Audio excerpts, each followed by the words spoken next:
أعوذ بالله من الشيطان الرجيم. بسم الله الرحمن الرحيم. لم يكن الذين كفروا من أهل الكتاب والمشركين منفكين حتى تأتيهم البينة. رسول من الله يتلو صحفا مطهرة وما فيها كتب قيمة. وما تفرق الذين أوتوا الكتاب إلا من بعد ما جاءتهم البينة. وما أمروا إلا ليعبدوا الله مخلصين له الدين حنفاء ويقيموا الصلاة ويؤتوا الزكاة وذلك دين القيمة.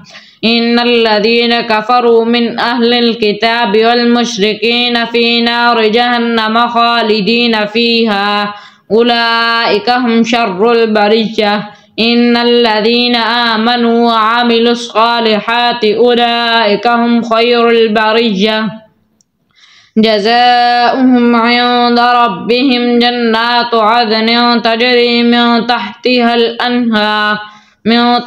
الأنهار خالدين فيها أبدا. رضي الله عنهم ورضوا عنه ذلك لمن خشي ربه. صدق الله العظيم.